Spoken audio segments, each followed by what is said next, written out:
안녕하세요. 핑크노트 콕쌤입니다. 반갑습니다. 네, 오래간만에 뵙습니다. 잘 쉬셨나요? 이제 내년 3월 시험을 준비하시는 분들께서 함께 하시고 계실 텐데, 자, 어떤 내용으로 여러분들을 먼저 찾아뵈면 좋을까 하다가, 최근에 이제 제가 문제풀이 하면서 여러분들이 많이 질문을 하신 게 있어요. 네, 제목에서 보시는 것처럼 비특이적, 특이적 방어라고 하는 부분을 생각보다 많은 분들이 좀 궁금하고 헷갈리다라고 하시더라고요.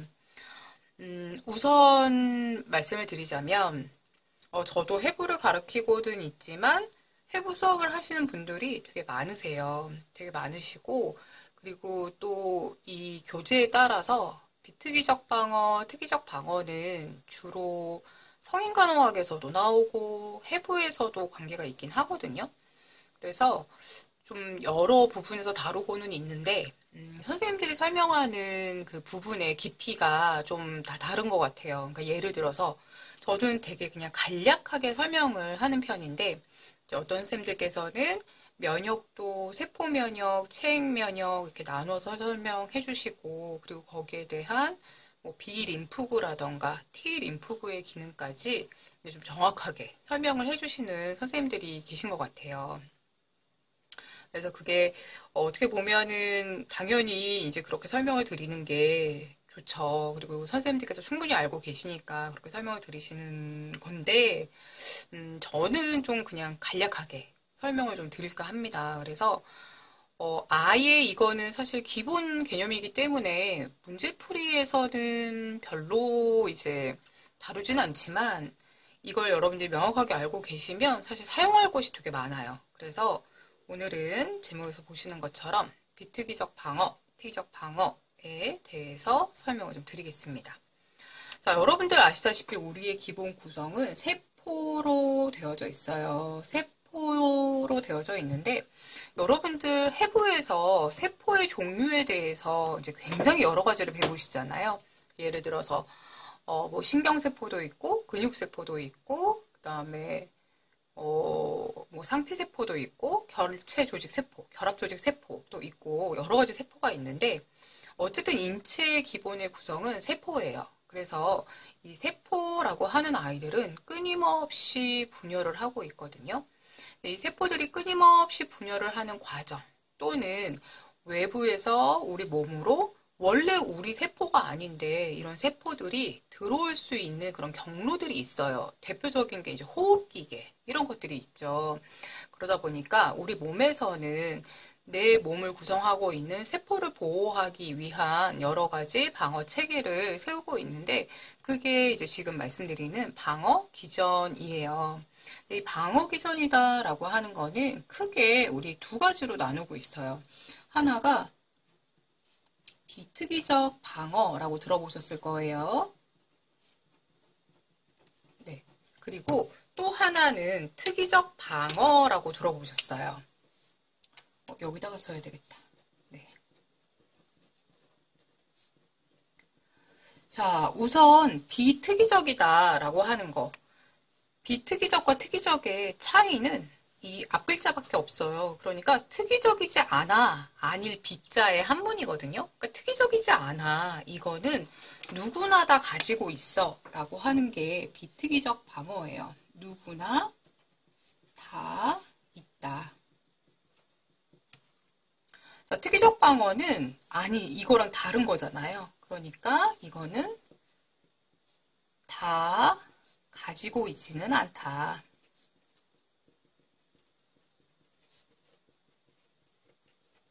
이렇게 이제 설명을 하고 있습니다.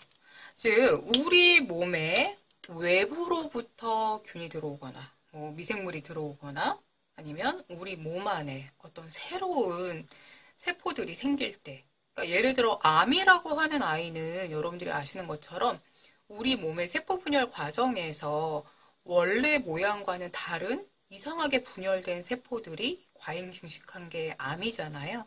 이런 것들을 돌아다니면서 처리하는 아이들이 있어요. 자, 어쨌든 방어라고 하는 건 내 몸을 지키는 건데 누구나 다 있으면서 내 몸을 지키는 아이, 여기에는 누가 있냐면 첫 번째, 피부가 있어요.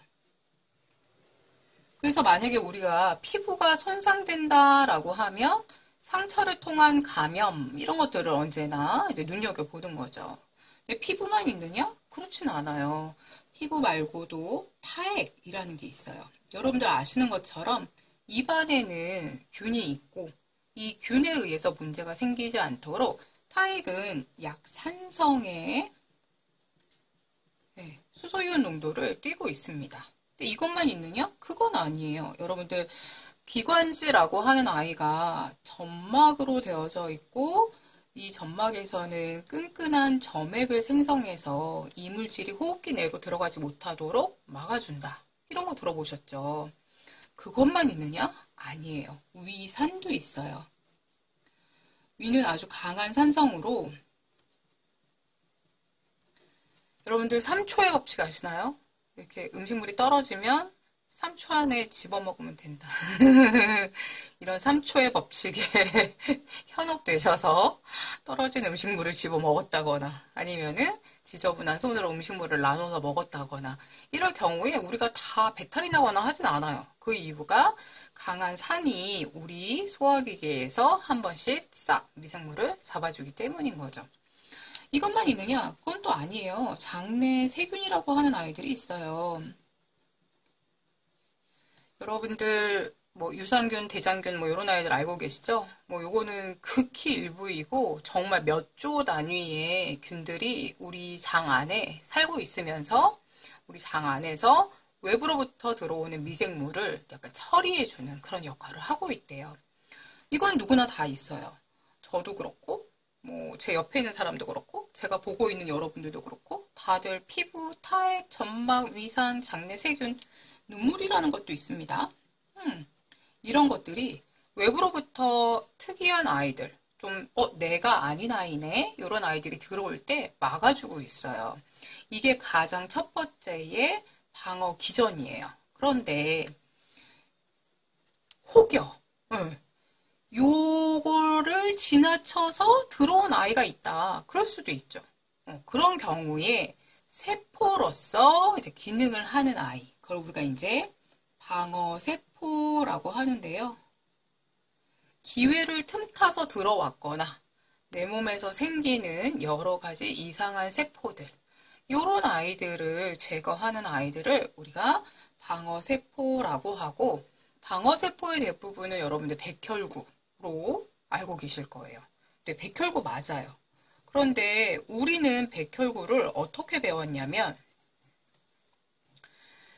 과립백혈구라고 하는 호중구, 호상구, 호염구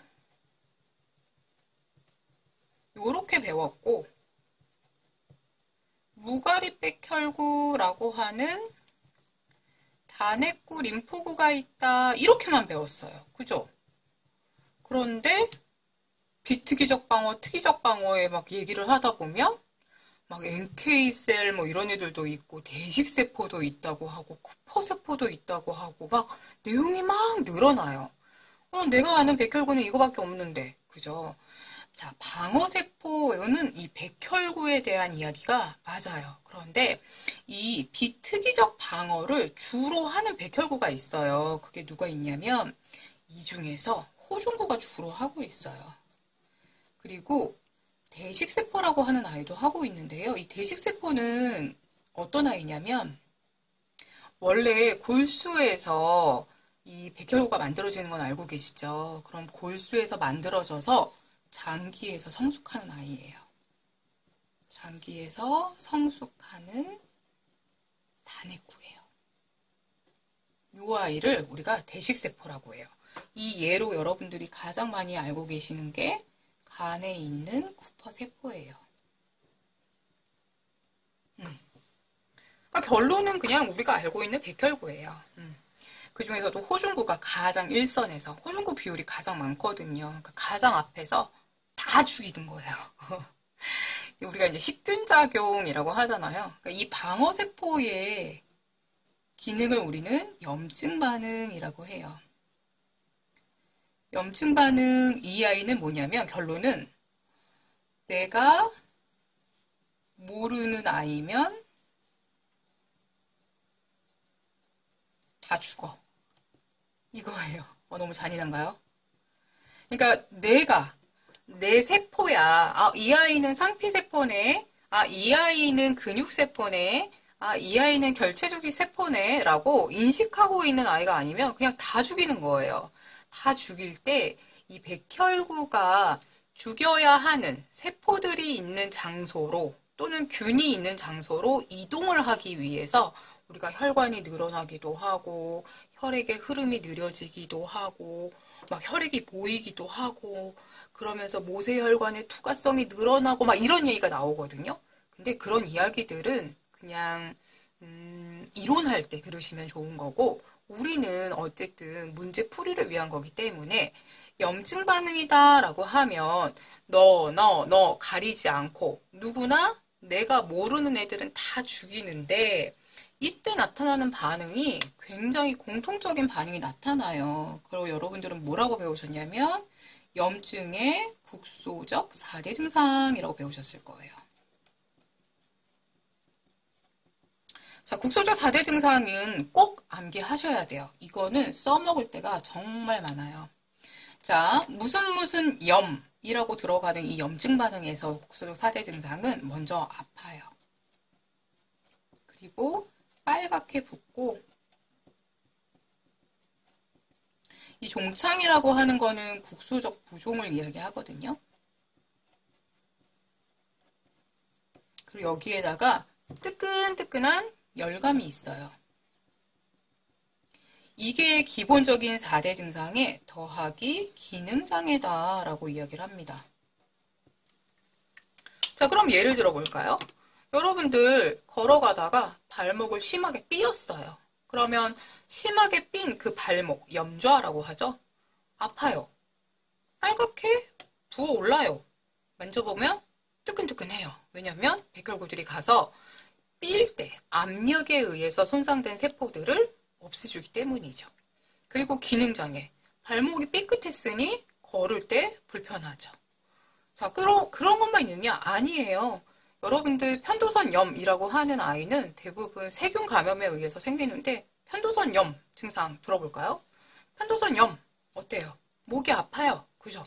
그리고 병원 가서 입을 벌리면 빨갛게 부어올랐어요. 그리고 후끈후끈한 열감이 있을 수도 있고 아니면 열이, 발열이라고 하죠. 전신 증상. 열이 오를 수도 있어요.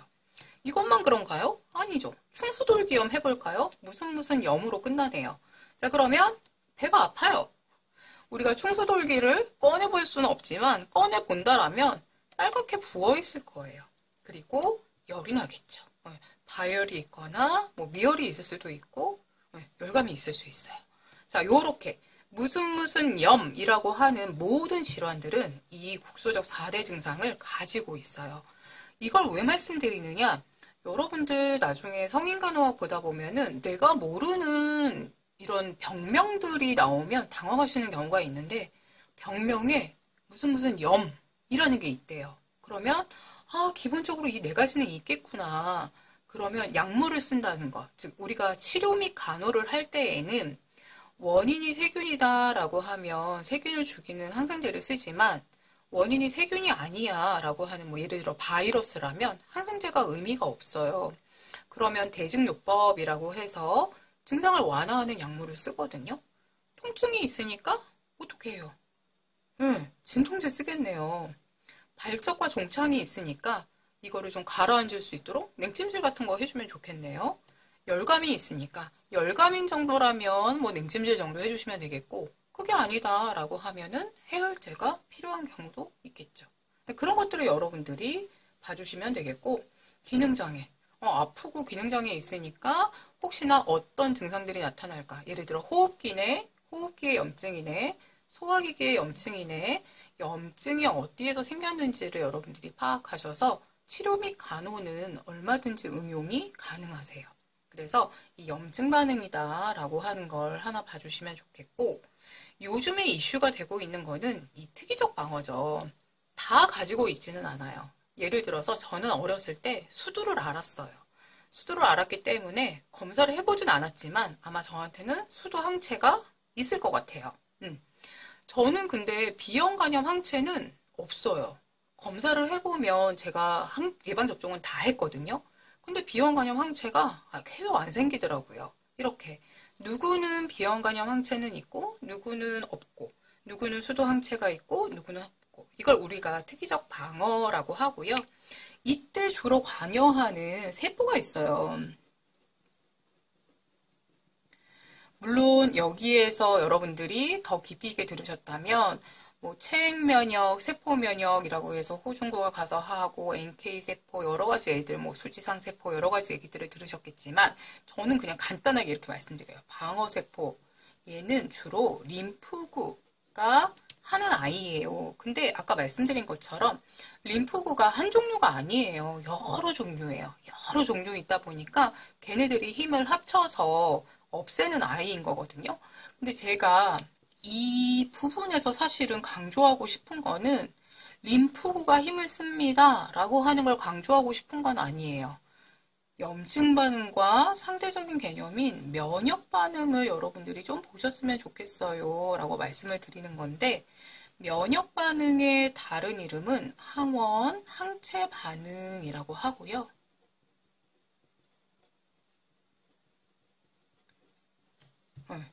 그리고 과도한 면역 반응을 우리는 알레르기 반응이라고 해요. 즉 알레르기라고 하는 거는 여러분들 우리 항원 항체 생각해보면 특정 항체는 특정 항원에만 반응을 하는 것처럼 알레르기도 나는 꽃가루 알레르기가 있어요. 그럼 꽃가루가 특정 항원인 거예요. 또는 저는 닭을 먹으면 두드러기가 생겨요. 그러면 닭이라고 하는 그 안에 단백질이 저한테는 특정 항원인 거예요. 이런 것처럼 면역 반응, 항원 항체 반응, 알레르기 반응은 다 비슷한 개념이에요. 그런데 희한하게 두 개를 딱 가려놓으면 면역 반응과 알레르기 반응은 같다라고 생각을 잘 못하시더라고요. 같은 아이입니다. 그래서 결론은 물론 알레르기 반응이 중요하다라는 건 아니고요. 여기에서 중요한 거는 항원, 항체 요 반응을 유도하면서 우리가 수동면역, 능동면역 이런 것들에 대해서 이야기를 하잖아요. 그래서 그 부분에 대해서 면역 반응은 어쨌든 우리는 후천적 면역으로 특정 항원에 대한 항체를 만들어야겠다라고 하는 그 내용으로 보시면 될 것 같아요. 그래서 이 선천면역, 후천면역에 대한 건 제가 앞에서 좀 설명을 해놨기 때문에 여러분들 혹시 궁금하시다면 그걸 참고해 주시고 자, 이렇게 보시면 됩니다. 비특이적 방어, 너는 내가 아니면 다 사망이야. 너 내가 모르는 애들은 다 사망이야. 이렇게 다 공격하는 아이라면 특이적 방어는 나는 너만 공격해. 예를 들어서 내가 모르는 아이가 10명이 있다 하더라도 내가 알고 있는 저 하나. 그러니까 여기서 알고 있다라는 건 나라고 인식되지 않은 적 한 명. 너만 공격해. 이게 특이적 방어다. 그걸 우리는 면역 반응이라고 한다라고 보시면 되겠습니다. 네. 자, 여기에서 여러분들 꼭 잊지 말아주세요.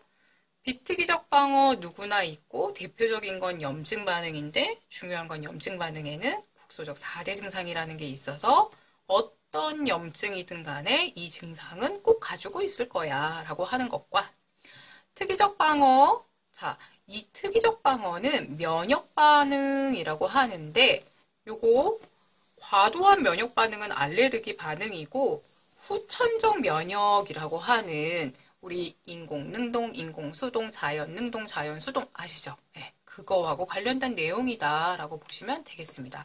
여러분들의 몸 안에는 이 두 가지 아이들이 같이 협력을 하면서 그리고 이 앞에 있는 여러 보호 기전들이 여러분들을 지켜주고 있다라는 부분을 오늘 설명을 드렸습니다.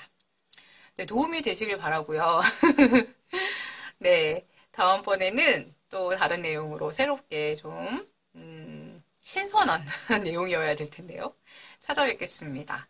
궁금하신 사항은 언제든지 질문해 주세요. 오늘도 들어주셔서 감사합니다. 수고 많으셨습니다.